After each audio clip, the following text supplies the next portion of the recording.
तो आज हम जिस चेयर के बारे में बात कर रहे हैं वो मार्केट में काफी ज्यादा पॉपुलर चेयर में से एक है, जो कि है भाई ग्रीन सोल का जुपिटर। अब ये जो चेयर है ना, ये पॉपुलर तो है, लेकिन इसके साथ एक प्रॉब्लम है, वो ये है कि ये चेयर आपको दो वर्जन में देखने को मिल जाती है, जो कि है भाई ग्रीन सोल का Jupiter Go and Green Soul का जुपिटर सुपर्ब। अब ये जो दोनों चेयर है ये आपको 1000 रुपए के डिफरेंस के साथ देखने को मिल जाती है, एंड इसी के कारण लोग काफी ज्यादा कंफ्यूज रहते हैं कि भाई कौन से वाले वर्जन के साथ जाएं। तो इस वीडियो में हम इसके सारे डिफरेंस और फीचर के ऊपर अच्छे से चर्चा करेंगे एंड लास्ट में डेफिनेटली कंक्लूड करेंगे कि आपको कौन से वाले वर्जन के साथ जाना चाहिए। एंड इन सब के अलावा अगर आपका बजट 8 से 9000 के आसपास है तो और भी कौन से बेस्ट ऑप्शन हो सकते हैं। बाकी अगर इस वीडियो में बताया गया किसी भी चेयर को खरीदने का मूड आपका बन जाए तो उन सब की लिंक आपको डिस्क्रिप्शन में देखने को मिल जाएगी। तो शुरुआत करते हैं भाई इसके बैकग्राउंड से और कुछ बेसिक फीचर से। तो पहले बात कर लेते हैं इनके बेसिक फीचर के बारे में। तो देखो यहाँ पे बेसिक फीचर को लेकर दो बातें काफी ज्यादा इंपॉर्टेंट है। पहली कि भाई इन दोनों ही मॉडल में आपको 3 साल की वारंटी देखने को मिल जाती है, लेकिन ये इतना इंपॉर्टेंट नहीं है क्योंकि जितनी भी 10,000 के अंदर आपको चेयर देखने को मिल जाती है उन सब में आपको 3 साल की वारंटी देखने को मिल जाती है, तो ये कोई तोप चीज नहीं है। लेकिन दूसरी बात जो कि काफी ज्यादा इंपॉर्टेंट है वो ये है कि जो आपको जुपिटर गो वाला वर्जन देखने को मिल जाता है ये आपको 8,500 के आसपास देखने को मिलेगा, एंड वहीं दूसरी तरफ ये जो जुपिटर सुपर वाला मॉडल है ये आपको 9,500 के आसपास देखने को मिलेगा। तो यही 1,000 का प्राइस डिफरेंस आपको देखने को मिलेगा। बाकी लुक वाइज तो ये ऑलमोस्ट सेम है जैसे कि आप स्क्रीन के ऊपर देख ही रहे हैं। तो ये छोटे मोटे बेसिक से डिफरेंस है जो कि आपको इन चेयर में देखने को मिल जाते हैं, लेकिन इन सब के अलावा भी कुछ मेन डिफरेंस है जिनके बारे में हम आगे डिटेल में बात करेंगे। तो अब बात करते हैं इसके बैकरेस्ट के पहले फीचर के बारे में, जो कि है भाई हेडरेस्ट। तो देखो अगर यहाँ पे हेडरेस्ट की बात करें तो इन दोनों ही मॉडल में आपको 2D एडजस्टेबल हेडरेस्ट देखने को मिल जाता है। कहने का क्या मतलब है कि इस हेडरेस्ट के पीछे आपको बटन एंड नॉब सिस्टम देखने को मिलेगा। अगर आप इस बटन को प्रेस करेंगे तो आप आसानी से हेडरेस्ट की हाइट को एडजस्ट कर सकते हैं, एंड वहीं दूसरी तरफ अगर आप इस नॉब को घुमाएंगे तो आप आसानी से इस हेडरेस्ट के एंगल को एडजस्ट कर सकते हैं 45 डिग्री तक। लेकिन हाँ, आजकल के जितने भी चेयर आपको देखने को मिल रहे हैं मार्केट में उनमें आपको बटन एंड नॉब सिस्टम ज्यादा देखने को नहीं मिलता। उसमें ऑटोमेटिकली आप आसानी से हाइट को एडजस्ट कर सकते हैं एंड एंगल को भी एडजस्ट कर सकते हैं, लेकिन स्टिल ये जो बटन एंड नॉब सिस्टम होते हैं आपको थोड़ा बहुत फ्लेक्सिबिलिटी प्रोवाइड करते हैं एडजस्टमेंट में। लेकिन ये सब इतना इंपॉर्टेंट नहीं है। इंपॉर्टेंट ये कि जो आपको हेडरेस्ट देखने को मिलता है ये 2D एडजस्टेबल है ना। बाकी अगर आपको 10,000 के अंदर और भी पॉपुलर एर्गोनॉमिक चेयर को चेकआउट करना है तो उनकी भी ऐसी डिटेल रिव्यू वीडियो हमने बना रखी जो कि आप डिस्क्रिप्शन में चेकआउट कर सकते हैं। आगे बढ़ते हैं, बात करते हैं इस हेडरेस्ट के कंफर्ट के बारे में। तो इसमें आपको डिसेंट सी थिन कुशन पैडिंग देखने को मिल जाती है मैश कवर के साथ, जो कि ऑलमोस्ट सेम है जितने भी आपको 10,000 या फिर 12,000 के अंदर चेयर देखने को मिल जाते हैं। तो ये भी कोई तोप चीज नहीं है। अब इस हेडरेस्ट के बाद जो आपको नेक्स्ट फीचर देखने को मिल जाता है बैकरेस्ट में वो है लंबर सपोर्ट। तो देखो यहाँ पे ये जो लंबर सपोर्ट है ना, इसको लेकर दो बातें काफी ज्यादा इंपॉर्टेंट है। पहली कि चाहे आप वर्क करें या फिर रिलैक्स करिए, जो लंबर सपोर्ट है काफी ज्यादा इंपॉर्टेंट बन जाता है। लेकिन वहीं दूसरी तरफ ये जो हेडरेस्ट होता है ये आप ज्यादातर तभी इस्तेमाल करते हैं जब आप रिलैक्स कर रहे हो या फिर चिल कर रहे हो। तो हाँ, इस हिसाब से देखें तो ये जो लंबर सपोर्ट होता है ये काफी ज्यादा इंपॉर्टेंट बन जाता है। एंड जितने भी बैक रिलेटेड प्रॉब्लम होते हैं फिर बैक पेन के इश्यूज होते हैं वो इसी लंबर सपोर्ट से शुरू होते हैं। तो एक बेहतर लंबर सपोर्ट होना काफी ज्यादा इंपॉर्टेंट बन जाता है। लेकिन यहाँ पे टेंशन लेने की बात बिल्कुल भी नहीं है। जो आपको जुपिटर का गो या फिर सुपर मॉडल देखने को मिल जाता है इन दोनों में ही आपको 2D एडजस्टेबल लंबर सपोर्ट देखने को मिल जाता है। कहने का क्या मतलब है कि ये जो आपको लंबर सपोर्ट देखने को मिल जाती है आसानी से हाइट एडजस्टेबल है,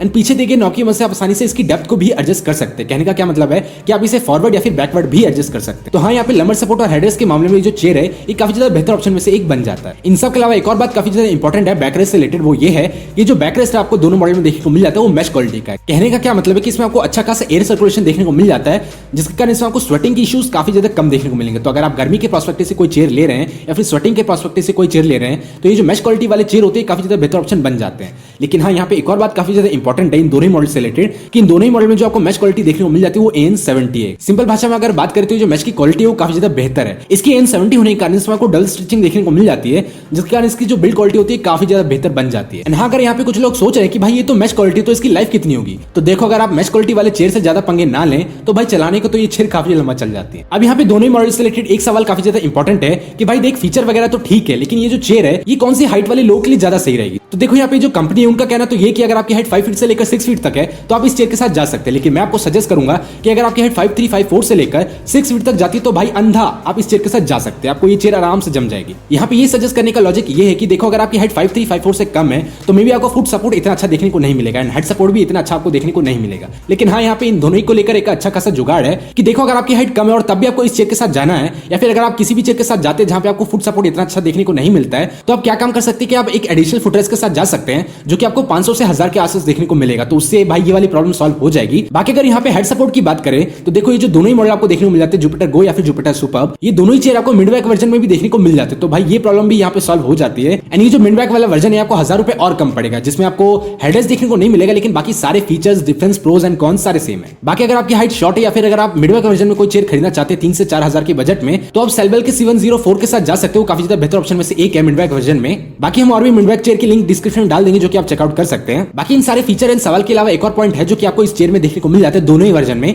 कि जो दोनों ही वर्जन इसमें आपको डिफरेंट कलर ऑप्शन भी देखने को मिल जाता है। तो अगर आपको इन चेयर में डिफरेंट कलर ऑप्शन को भी चेकआउट करना है तो ये भी ऑप्शन आपको देखने को मिल जाता है इन दोनों ही मॉडल में। अब आगे बढ़ते अपने बैकरेस्ट वाले सेक्शन से एंड बात करते हैं भाई अपने सीट और उसके कंफर्ट के बारे में। तो देखो यहाँ पे जो आपको सीट देखने को मिल जाता है, इसमें आपको अच्छी खासी कुशन पैडिंग देखने को मिल जाती है एंड उसके ऊपर आपको मैश कवर देखने को मिल जाता है। अब ये जो सीट है ना, इसके ऊपर आपको थोड़ा बहुत डब्ल्यू शेप देखने को मिल जाएगा, जो कि आपको अच्छा खासा थाई सपोर्ट प्रोवाइड करने के लिए है एंड आपको सीट के ऊपर भी अच्छा खासा थाई स्पेस देखने को मिल जाएगा। तो अगर आप थोड़े बहुत ओवरवेट है तो भी ये जो ग्रीनसोल का जुपिटर है ये अच्छा खासा ऑप्शन बन जाता है। एंड हाँ, यहाँ पे ध्यान दें कि मैंने कहा कि भाई आप थोड़ा बहुत ओवरवेट है तो। बाकी यहाँ पे सीट को लेकर एक बात काफी ज्यादा इंपॉर्टेंट है कि देखो ये जो ग्रीनसोल का जुपिटर सुपर वाला मॉडल है इसमें आपको मेटल व्हील बेस देखने को मिल जाता है, लेकिन वहीं दूसरी तरफ ये जो ग्रीनसोल का जुपिटर गो वाला मॉडल है इसमें आपको फाइबर का व्हील बेस देखने को मिल जाता है। तो अगर आपका वेट 70-80 के आसपास पड़ता है तो ये जो ग्रीनसोल का जुपिटर गो वाला मॉडल है ये आपके लिए ज्यादा बेहतर फिट रहेगा। लेकिन हाँ, अगर आप ओवरवेट है या फिर अगर आपका वेट 90 kg से लेकर 110 या फिर 115 kg तक जाता है तो आप ये जो ग्रीनसोल का जुपिटर सुपर वाला मॉडल है आप इसके साथ जा सकते हैं। अब यहाँ पे एक बात काफी ज्यादा इंपॉर्टेंट है जो कि नोट करने वाली है कि देखो ये जो चेयर है ना, इसका दावा ये कि अगर आपका वेट 125 kg तक है तो आप इस चेयर के साथ जा सकते हैं। लेकिन मैं आपको सजेस्ट करूंगा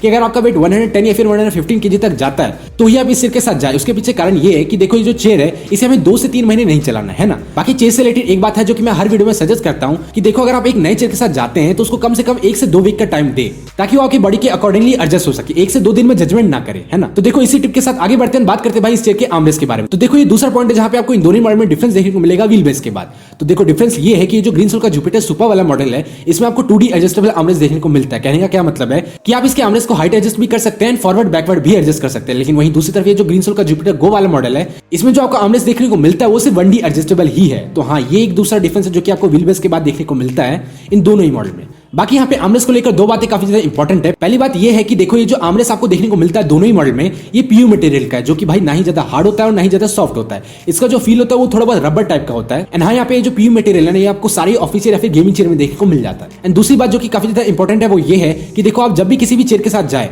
उसमें कम से कम 1D आर्मरेस्ट को जरूर कंसिडर करें। उसका कारण ये है कि देखो एर्गोनॉमिक के पर्सपेक्टिव से जो कि आपके आर्मरेस्ट की हाइट है वो सेम होनी चाहिए जो कि आपके टेबल की हाइट है। एंड इसके लिए आपका आर्मरेस्ट 1D एडजस्टेबल उतना काफी होता है। बाकी तो भाई ये आपके शौक के ऊपर है कि भाई आपको 1D आर्मरेस्ट चाहिए, 2D आर्मरेस्ट चाहिए या फिर 3D आर्मरेस्ट चाहिए, है ना। अब आगे बढ़ते हैं, बात करते हैं दोनों मॉडल की बिल्ड क्वालिटी के बारे में। तो देखो यहाँ पे अगर बिल्ड क्वालिटी की बात करते हो हम थोड़ा बहुत तो ऊपर डिस्कस कर ही चुके हैं कि ये जो जुपिटर गो वाला मॉडल है इसमें आपको फाइबर का व्हील बेस देखने को मिल जाता है। एंड वहीं दूसरी तरफ जो जुपिटर का सुपर वाला मॉडल है इसमें आपको मेटल का व्हील बेस देखने को मिल जाता है क्रोमियम फिनिश के साथ। बाकी अगर इन सब के अलावा इसकी बाकी की बिल्ड क्वालिटी की बात करें तो इन दोनों ही मॉडल में आपको फाइबर की बॉडी देखने को मिल जाती है जो कि ऑलमोस्ट सेम है जो कि आपको बाकी के 10 से 12,000 वाली चेयर के अंदर देखने को मिल जाती है। बाकी यहाँ पे बिल्ड क्वालिटी को लेकर एक बात काफी ज्यादा इंपॉर्टेंट है सारे चेयर से रिलेटेड कि देखो अगर यहाँ पे आपको साउंड की प्रॉब्लम आती है तो उसके 2 कारण हो सकते हैं। पहला कि आपने भाई नट बोल्ट को अच्छे से कसा नहीं है एंड दूसरा कि भाई इसमें ऑलिंग वगैरह की जरूरत है। तो हाँ, अगर आपको चेयर को टिल्ट करते समय या फिर रिक्लाइन करते समय या फिर चेयर की हाइट को एडजस्ट करते समय कोई भी स्क्वीकिंग वगैरह की साउंड की प्रॉब्लम आती है तो आप ऑयलिंग वगैरह कर सकते हैं या फिर आप सारे स्क्रूज को टाइट कर सकते हैं। हाँ, यहाँ पे एक बात काफी ज्यादा इंपॉर्टेंट है कि आपको ओकेजनली ये जो चेयर होते हैं उनके स्क्रूज को टाइट करते रहना चाहिए। अब आगे बढ़ते हैं, बात करते हैं किसी भी चेयर से रिलेटेड काफी ज्यादा इंपॉर्टेंट पॉइंट के बारे में जो कि भाई रिक्लाइनिंग मोशन। तो देखो अगर रिक्लाइनिंग मोशन को लेकर दोनों मॉडल के बारे में बात करें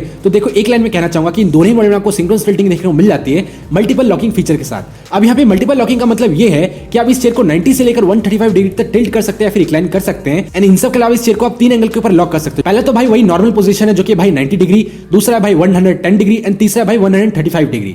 अब यहाँ पे मल्टीपल लॉकिंग का मतलब हर चेयर में यही होता है, कंफ्यूज होने की बात बिल्कुल भी नहीं है। ये बस मल्टीपल लॉकिंग के नाम से मार्केटिंग स्ट्रेटेजी है। एंड हाँ, अगर यहाँ पे कुछ लोग कंफ्यूज है कि भाई ये जो सिंक्रोनस टिल्टिंग होती है वो क्या होती है, तो देखो यहाँ पे सिंक्रोनस टिल्टिंग का मतलब ये है कि आप जब भी चेयर के बैक को पीछे की तरफ रिक्लाइन या फिर टिल्ट करेंगे तो ये जो चेयर की सीट है वो भी 2:1 रेशियो में थोड़ी बहुत ऊपर की तरफ उठेगी, ज्यादा नहीं, बस थोड़ी बहुत। एंड इसी का मतलब भाई सिंक्रोनस टिल्टिंग होता है। ये आपको सारे ऑफिस चेयर में देखने को मिल जाएगा एंड कुछ गेमिंग चेयर में भी देखने को मिल जाएगी। बाकी आपको इन सारे मैकेनिज्म को कंट्रोल करने के लिए लीवर सीट के नीचे देखने को मिल जाएगा। अगर आप उस लीवर को प्रेस करते हो तो आप सीट की हाइट को एडजस्ट कर सकते हैं एंड अगर आप उस लीवर को बाहर की तरफ खींचेंगे तो आप चेयर की टिल्टिंग या फिर रिक्लाइनिंग को लॉक या फिर अनलॉक कर सकते हैं। तो भाई यही थी पूरी रिक्लाइनिंग मैकेनिज्म को लेकर कहानी। अब बात करते हैं भाई कंक्लूजन के बारे में। तो देखो अगर आप यहाँ तक पहुंच चुके हैं तो भाई लाइक एंड सब्सक्राइब तो बनता ही है। एंड हाँ, ये बात मैं आपको फिर से याद दिला दूं कि आपको सारी चेयर की लिंक डिस्क्रिप्शन में देखने को मिल जाएगी। तो देखो अगर यहाँ पे ओवरऑल कंक्लूजन की बात करें तो ये जो जुपिटर का गो या फिर सुपर मॉडल है ऑलमोस्ट सेम ही है, बस इसमें आपको 2 डिफरेंस देखने को मिल जाता है। पहला डिफरेंस तो ये कि भाई ये जो जुपिटर का सुपर वाला मॉडल है इसमें आपको 2D एडजस्टेबल आर्मरेस्ट देखने को मिल जाता है एंड उसके साथ आपको मेटल का व्हील बेस देखने को मिल जाता है। लेकिन वहीं दूसरी तरफ ये जो जुपिटर का गो वाला मॉडल है इसमें आपको 1D आर्मरेस्ट देखने को मिल जाता है फाइबर व्हील बेस के साथ। तो हाँ, ये 2 मेन डिफरेंस है जो कि आपको दोनों ही मॉडल में देखने को मिल जाते हैं।